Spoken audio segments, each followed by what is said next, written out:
Party का चुनावी agenda religious है। आप बेरोजगार हो जाएं, आपको रोटी खाने को न मिले, सर्दियां आ गई हैं, आप पे कपड़े न हो, सर्दियों में बच्चों के जूते न हो, या नौकरी नहीं है, बिजली नहीं आ रही है, सड़कों पे जानवर घूम रहे हैं, अस्पतालों में दवाई और इलाज का इंतजाम नहीं है, कैंसर जैसी बीमारी से गरीब बर्बाद हो रहा है, उन्हें कोई परवाह नहीं है। दुनिया के दूसरे देशों से तेल आ रहा है, हमारी सरसों खेत में खड़ी है, सरसों का रेट नहीं मिल रहा किसान को, उन्हें कोई परवाह नहीं है। लेकिन उनका रिलीजियस एजेंडा रहे और रिलीजियस एजेंडा पे ही चुनाव लड़ते हैं। मैं जनता से अपील करूंगा कि जो बुनियादी सवाल हैं उनका जवाब भारतीय जनता पार्टी उन समस्याओं का समाधान नहीं ढूंढ पाई है। लेकिन ये ऐसे पहले पीएम होंगे आज ये गए मतलब पहली बार आए, दूसरी बार है। अरे क्या बात कर रहे हो, कौन पहली बार कौन दूसरी बार? हमारी तो जिंदगी गुजर गई जाते जाते वहाँ। कोई पीएम अरे हमारा तो बचपन से जा रहे, कम से कम ये भी तो कहो ना कि कोई बचपन से गया वहाँ पर। ऐसे बहुत सारे लोग होंगे इसमें, इस जिले में, जो हर महीने जाते होंगे गोवर्धन पर्वत के परिक्रमा करने। हम ऐसे लोगों को जानते हैं जो बचपन से जा रहे हैं वहाँ पे।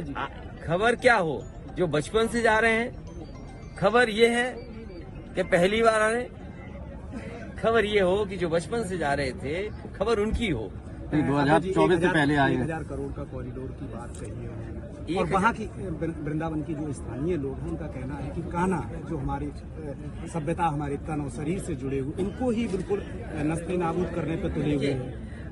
हेरिटेज और एस्थेटिक और जो सदियों से हमारे पूर्वजों ने जो विरासत में हमें चीजें दी हैं, विरासत कैसे बचे और हेरिटेज कैसे बचे। कोई भी डेवलपमेंट हो, लेकिन विरासत में जो चीजें मिली हैं उनको सजोया कैसे जाए, उनका संरक्षण कैसे जाए, उस दिशा में काम होना चाहिए। हमारा हेरिटेज बचे, ट्रेडिशंस बचे, और जो वहाँ की परंपराएं हैं कि हमारे कान्हा की किस तरीके से वो सेवा करते हैं, उसमें कोई भी परिवर्तन न हो। मैं समझता हूँ बीजेपी के लिए चुनाव के लिए सवाल बड़े इम्पोर्टेंट हैं। हलाल प्रोडक्ट पे क्या कहेंगे, जो जांच चल रही है? बीजेपी यही करती रहेगी। बीजेपी के तमाम लोग आप जानते होंगे जो नॉनवेज खाते होंगे। मैं अपने फ्लाइट में देखा हूँ, मेरे बगल में बीजेपी के बड़े नेता थे, वो नॉनवेज खा रहे थे, उन्हें चिंता ही नहीं थी कैसा मीट है ये मैं कह रहा हूँ आपसे। और अगर ये बात उनको गलत लगे बीजेपी के लोगों से, तो बीजेपी के लोग आपके माध्यम से कभी सवाल पूछवा लें, और उनके पास तो वो भी होंगे ना, क्या कहते हैं, पता कर लेंगे कि कौन बैठा रहा होगा हमारे साथ बीजेपी के बड़े नेता। एलएनजी पे दिल्ली का सबसे बड़ा अस्पताल है, 6 महीने करोड़ की संपत्ति जब्त की है। देखिए ये मामले चलते हैं, नेताजी हम पर भी सीबीआई और इन सब की जांच हुई, कांग्रेस ने जांच कराई थी, आज बीजेपी की सरकार है। पहले कांग्रेस जांच करा दी थी, अब बीजेपी जांच करा रही है। तो ये जांच इसलिए की जा रही है जिससे कोई बदनाम हो जाए। लेकिन जो यंग इंडिया कंपनी, उसमें तो 38% कम से कम ये राहुल और सोनिया जी के कानून के उल्लंघन नहीं होना चाहिए, क्योंकि कानून का उल्लंघन हम लोग करेंगे तो इस तरह की चीजों को फेस करना पड़ेगा। कानून सबके लिए बराबर है और कानून से ही चलना चाहिए। अगर कानून में कोई गलती है, कानून ऐसा है कि हम दे सकते हैं, तो दोनों पक्ष की बात तो सुननी पड़ेगी। हर चुनाव में सरकारी संस्थाओं का दुरुपयोग आपने खुद देखा है। 2024 में तो उन्होंने ठेका बदल करके अपने ही किसी चेले को ठेका दे दिया, और ठेका पहले था शाहपुर जी पालन जी से, देश की बड़ी कंपनी थी, उससे ठेका छीन कर किसी अपने चेले को दे दिया। अध्यक्ष जी, विधानसभा चुनाव में देखने को मिला कांग्रेस और समाजवादी पार्टी के बीच में रार। 2024 में इंडिया गठबंधन बना रहेगा या किस तरह की राजनीति और मिलेगी? किसी के इमोशन का फायदा लेकर के किसी दल को ब्लैकमेल नहीं करना चाहिए, और अभी समय बीजेपी को हराने का है। बीजेपी दल को रोकने का है, दल बनाने का नहीं है, पार्टी बनाने का समय नहीं है। पार्टी तो आप बाद में बना लेना, पहले बीजेपी रोक लो। तो किस तरह समझाएंगे कांग्रेस पार्टी को, अगर आप कांग्रेस पार्टी के साथ क्या समझाना, आप समझाना ना। अब आपने गठबंधन चली जाएगी तो समझा देना। आपने गठबंधन तय किया है, गठबंधन में प्रमुख दल है। समझा, दोनों लोग समझा। नेशनल हेराल्ड केस में डीडी ने देखने को मिलेगा किस तरह से निपटेंगे। संस्थाएं मजबूत हों, उससे देश मजबूत होगा। संस्थाएं निष्पक्ष होंगी तो संस्थाओं के प्रति जनता का भरोसा बढ़ेगा, और वो संस्था चाहे ईडी हो, सीबीआई, इनकम टैक्स हो, और चाहे हमारी प्रेस हो, अगर इस संस्था को और मजबूत करेंगे तो अंतर्गतवा जनता और देश को लाभ पहुंचेगा। अभी सुनने में आया है कि बीजेपी के नेता दलित समाज में दलित माता के यहाँ खाना खाने गए, मिनरल वाटर से लेकर के सब बाहर से मंगाया, बताओ, ये दलित क्या भोज खाना, ये धोखा देना नहीं है क्या? आप खाना बाहर से मंगा रहे हो, बर्तन बाहर से मंगा रहे हो। तो ये बीजेपी के लोग झूठे हैं, इनसे बच के रहो। 3 दिसंबर और वहीं 5 राज्यों में चुनाव हो रहा है, वहाँ 40,000 करोड़ की योजनाएं पीएम मथुरा में है, लेकिन स्वास्थ्य विभाग की किसी को चिंता नहीं। आप ही बताओ, मैनपुरी में आप हो, हम क्या विकास हो गया मैनपुरी का, बताओ आप। दिल्ली की 10 साल की सरकार ने कौन सी बड़ी चीज मैनपुरी को दे दी? अगर एक बड़ी चीज दी हो तो बताइए आप। अध्यक्ष जी, एटा का सबसे बड़ा कारखाना जो लग करके तैयार हो रहा है बिजली का, वो भी अभी शुरू नहीं कर पाए, अभी तो उसके तार नहीं बिछा पाए। अगर बिजली कल बनती है तो बिजली निकालोगे कैसे, पहुंचाओगे कैसे? इसके लिए क्या इंतजाम किया है? Thermal plant. और सच्चाई ये है कि गरीब के लिए एक भी जिला अस्पताल सरकार ने नहीं बनाया जहां पर गरीब को इलाज मिल जाए। और जिस जगह हम लोग खड़े हैं, एक किसान सबसे पहले मंच पे आए, उन्होंने कहा कि यहाँ का जो पशु अस्पताल है 6 महीने से यहाँ डॉक्टर नहीं है। तो जितनी चिंता इन्हें पशुओं की, जानवरों की है, क्या उनकी देखभाल के लिए इनकी पास चिंता नहीं है? सीएम का गोरखपुर आईपीडी जो है ड्यूटी से लौट रहे थे और आए दिन सरकार को ऐसे दरोगा जी को 1 करोड़ रुपए देने चाहिए, हालांकि उनके परिवार के सदस्य को नौकरी मिलेगी। जब मुख्यमंत्री जी के ऑफिस में उनके ही ओएसडी की जान गई है जानवर के टकराने से, पुलिस के तमाम लोगों की जान गई है, आम जनता की जान गई है। पहले कोई दिन नहीं जा रहा जिस दिन जान न जा रही हो। तो सरकार को सोचना चाहिए, 1000 करोड़ रुपए खर्च कर रहे हैं आप उत्तर प्रदेश में, गरीबों को सांड से नहीं बचा पा रहे हैं, किसान को सांड से नहीं बचा पा रहे हैं, बच्चे घबराए हुए हैं कि स्कूल कैसे जाएं, सांड सड़कों पे दिखाई दे रहे हैं। और कई बार तो सांड खुले घूम रहे हैं आजाद, और जैसे ही रात होती है पूरी सड़क घेर लेते हैं वो लोग। क्या आप निकलोगे कहां से? तो ट्रैफिक का इंतजाम भी देखते हैं और रात में सड़क की सुरक्षा भी करते हैं ये जानवर। कम से कम मुख्यमंत्री जी को जागना चाहिए। अध्यक्ष जी, विधानसभा की चुनाव में मध्य प्रदेश में आप और नहीं आए, वो छुट्टी कर ली उन्होंने। अध्यक्ष जी, आर्मी के 2 जवान जो एक आगरा का भी रहने वाला, देखिए, अगर जो शहीद हुए हैं और गाड़ी नीचे करो प्रवीण भाई, जिस तरह से कश्मीर और सीमा पर समय समय पर ये सूचना मिलती है कि फौज के और हमारे सेंट्रल फोर्सेस के लोगों को शहीद होना पड़ रहा है, सीमाएं सुरक्षित हों और ऐसी घटनाएं न हो दोबारा। लेकिन अगर हम आंकड़े देखें तो जब से भारतीय जनता पार्टी की सरकार बनी है, पिछले 10 साल में शहीदों की संख्या बढ़ी है।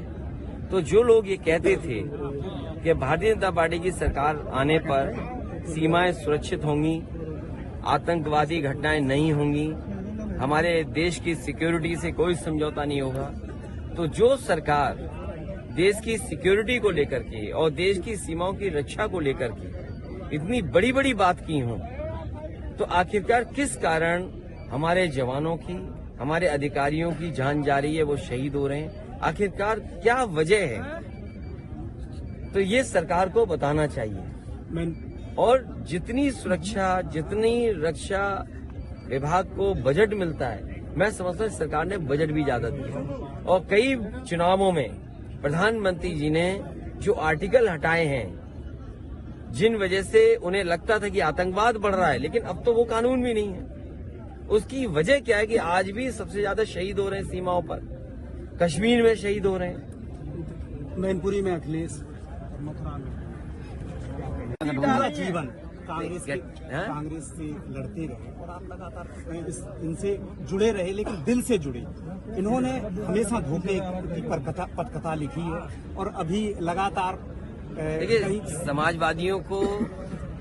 समाजवादियों का पहला संकल्प ये है कि बीजेपी हटे। बीजेपी उत्तर प्रदेश से हटेगी तो देश से हटेगी। समाजवादियों का संकल्प है कि बीजेपी हटे, उत्तर प्रदेश से हटेगी तो देश से हटेगी। और मैंने कई बार ये कहा है कि 2014 में उत्तर प्रदेश से बीजेपी आई थी, 2024 में उत्तर प्रदेश से ही बीजेपी जाएगी। और दूसरे दल अपना दल न बनाएं, उन्हें बीजेपी हराने की रणनीति बनानी चाहिए, उन्हें अपना दल बनाने की रणनीति नहीं बनानी चाहिए, क्योंकि समय कम है। आज नवंबर में हम खड़े हैं, कुछ दिनों बाद दिसंबर शुरू हो जाएगा। उनके बीजेपी के आयोजनों की तारीख आ गई है और चुनाव की तारीख भी आ जाएगी।